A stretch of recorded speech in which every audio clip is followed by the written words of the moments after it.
कहीं तेज बारिश हो रही है तो कहीं तेज गर्मी पड़ रही है। कहीं बाढ़ आ रही है तो कहीं सूखा पड़ रहा है। आगे क्या होने वाला है भारत के मौसम का हाल।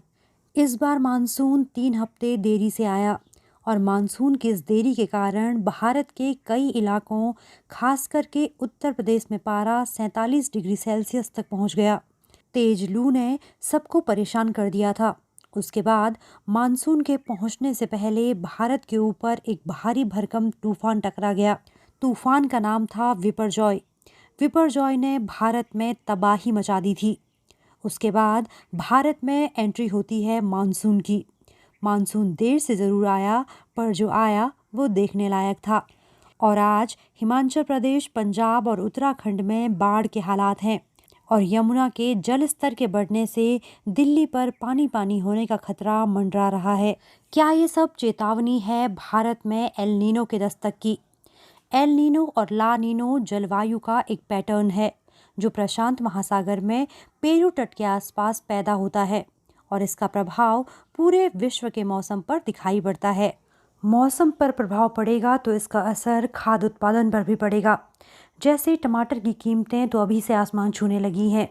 फसलों के अलावा भविष्य में पानी की उपलब्धता भी प्रभावित होगी और ये इंसानों के साथ साथ पूरे इकोसिस्टम को नकारात्मक रूप से प्रभावित करेगी।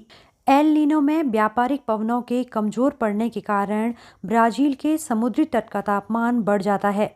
इसका असर भारत के मानसून पर भी पड़ता है।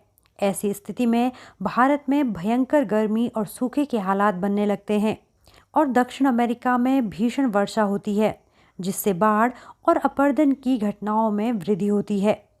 ला नीना एल नीना की विपरीत दशा को कहते हैं। इसके प्रभाव से भारत में भीषण बारिश देखने को मिलती है। हाल ही में inter governmental panel on climate change की एक रिपोर्ट से खुलासा हुआ है कि भारत एशिया के अंदर मानसून की सबसे नाजुक अवस्था वाले देशों में शामिल है और एल नीनो का प्रभाव लगातार भारत के मानसून पर पड़ने से इसके हालात और भी नाजुक हो सकते हैं।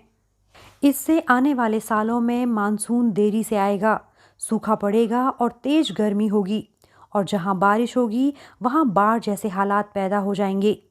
ये सब गतिविधियां एल नीनो प्रभाव के कारण साल दर साल और बढ़ती चली जाएंगी। इस साल भी हम देख रहे हैं कि भारत में कहीं सूखा पड़ रहा है तो कहीं बाढ़ के हालात हैं। एल नीनो का सबसे ज़्यादा प्रभाव पड़ेगा भारत के एग्रीकल्चर सेक्टर में। इस साल भी हमने देखा कि भारी वर्षा के कारण पंजाब में कई हेक्टेयर फसल बर्बाद हो गई। एल नीनो के कारण मानसून में देरी होगी, जिससे सूखे के हालात पैदा हो जाएंगे। तापमान के अत्यधिक बढ़ने से ग्लोबल वार्मिंग की समस्या विकट रूप ले सकती है। जल प्रबंधन की उचित व्यवस्था न होने के कारण कृषि क्षेत्र में सिंचाई की व्यवस्था नहीं हो पाएगी, क्योंकि अभी भी भारत में लगभग 50% सिंचाई मानसूनी वर्षा पर निर्भर है।